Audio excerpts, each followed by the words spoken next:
You know, Coach, you've been known like the story. It was like the story of King Midas. Everything that he touches turned to gold. It seems like every organization that you go to, you're able to change that culture from a losing culture to a winning culture.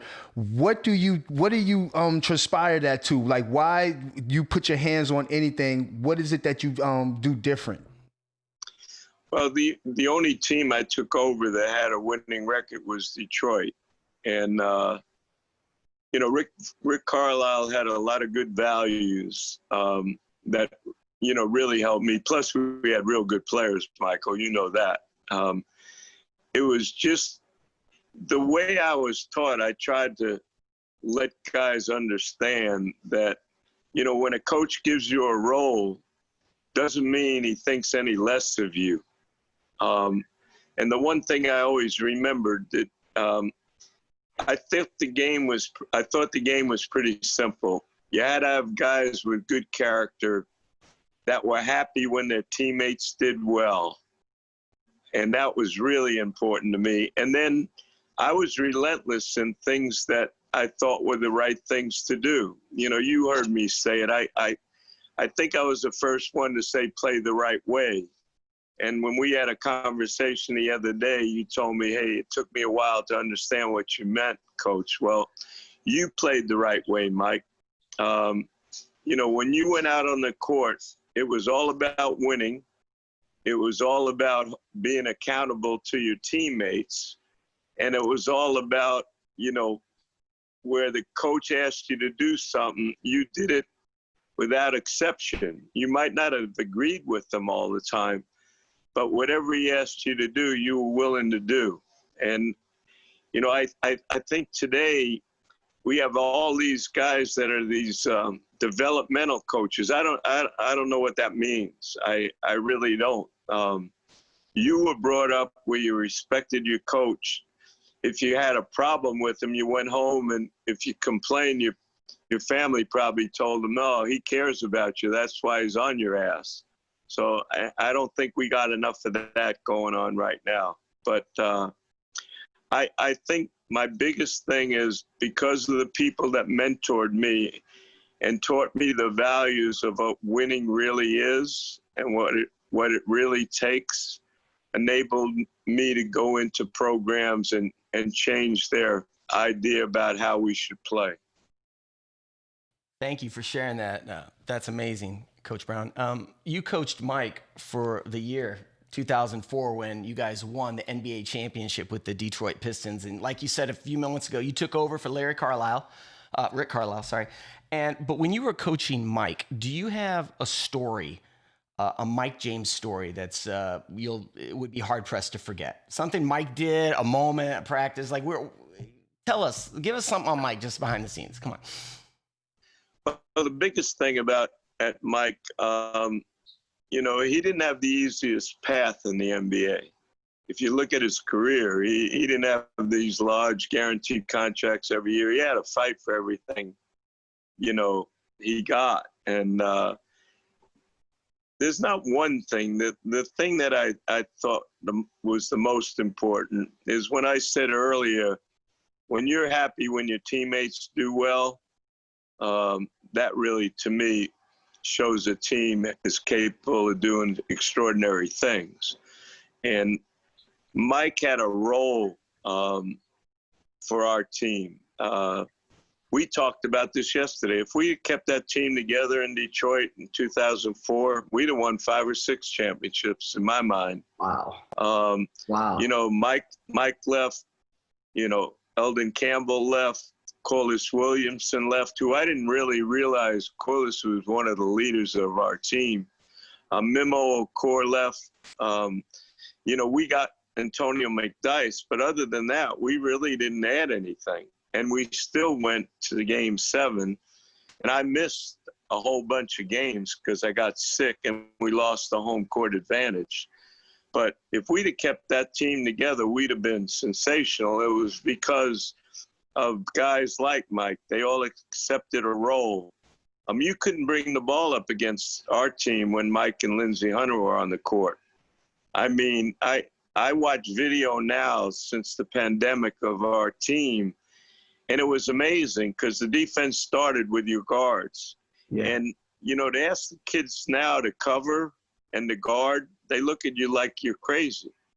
You know, that doesn't even enter to their mind that you can be part of a team and be an unbelievable defender and be a guy that only cares about making his teammates better and help your team be successful. They don't even think about that. It's not because they don't want to, but they don't hear it enough, and there's not enough examples of guys like Mike out there.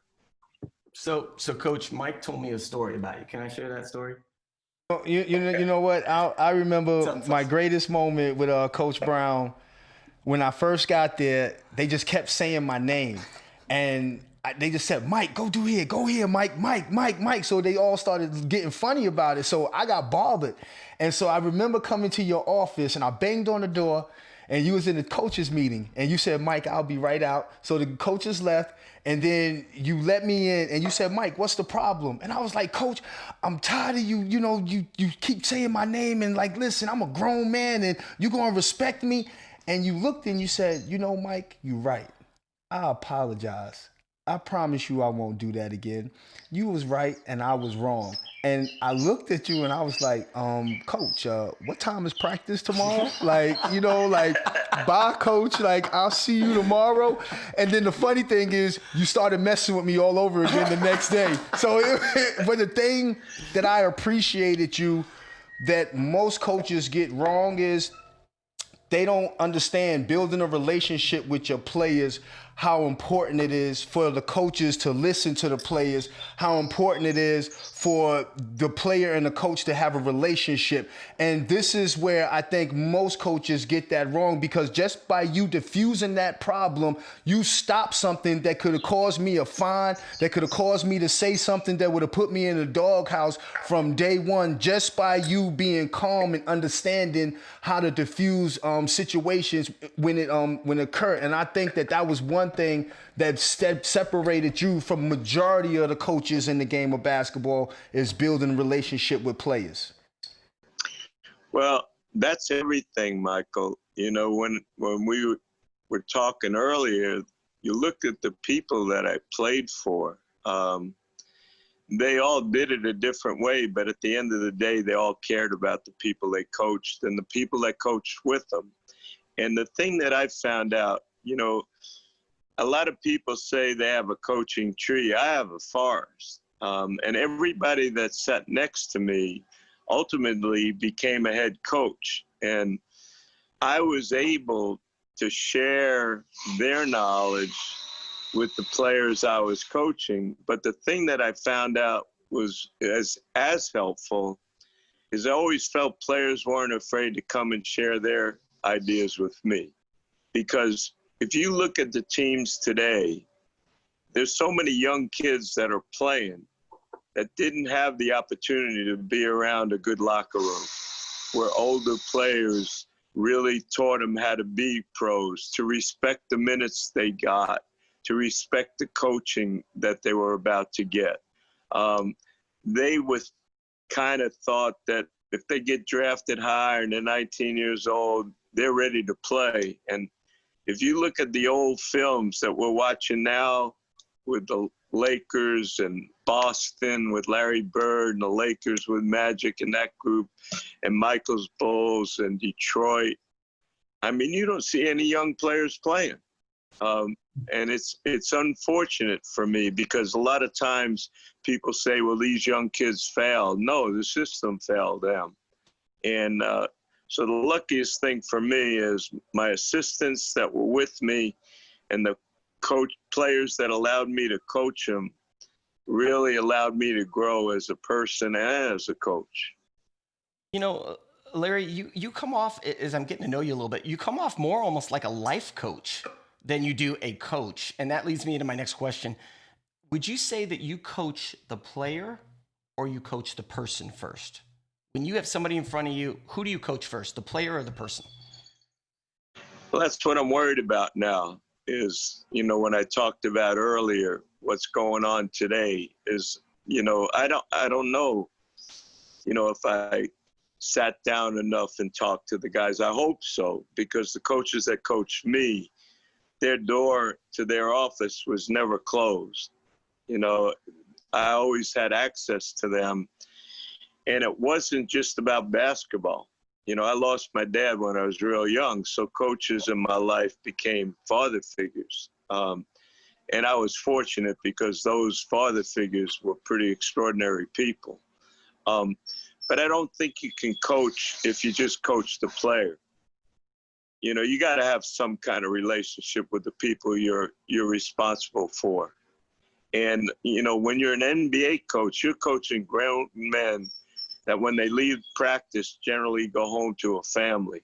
And there's got to be some kind of connection there, because it'll only make you better. Man, you're just overflowing with wisdom and insight. And Larry, you are, golly, just listening to you today makes me wish that I played underneath you, but just learning from you. You better ask Mike. You better ask Mike if that's true. No, you might not like that too much. So Larry, Mike told me one more story about you, and I got to just share it. He said the year after he got traded, I'm going to start this and Mike will take over. The year after he got traded, he went to the Bucks. You guys played the Bucks the next year. He comes out. I know you probably don't remember this because you've had a lot of nights. He scores 39 the year after. No, this is with Toronto Raptors. And you don't remember Rasheed Wallace?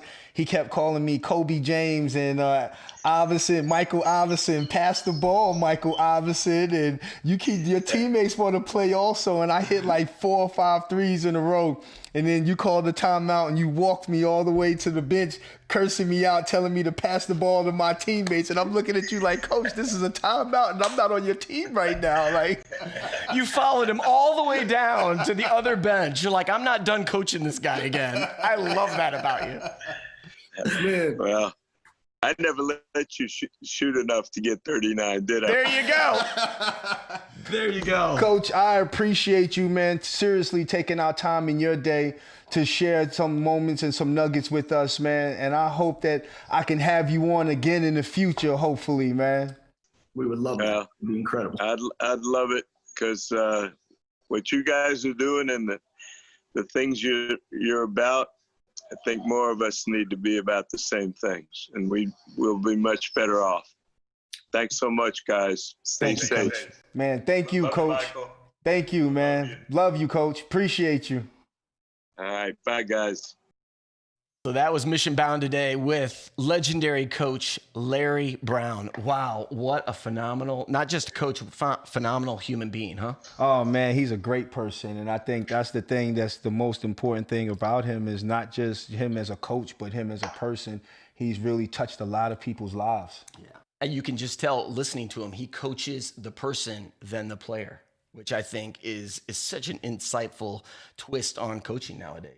You know, the beauty is when your teammates still call the players that haven't been coached by you over 10 years and they still call you coach. Yes. And they still have that respect for you. And, you know, Coach Brown is one of those guys that wherever you see him at, he's always going to be coach. You know, it's never going to change because of that ultimate amount of respect you have for him when he was in control of you guys. What a gift, what an honor, listening to just the legendary Larry Brown give us nuggets of insight today. Thank you for joining us on Mission Bound. And we just want to remind you, we are on Twitter, we are on Facebook, and you can go to our website. But know this, hang out with us on the social world, and you can even go visit Mike's TikTok page. My name Michael James, and I play no games. Everywhere I go, they all scream my name. Just chilling and relaxing and cooling. All the fly ladies, yes, you know, Mikey at school. Go Mikey, go Mikey, go Mikey, go Mikey. Mission Bound. Peace.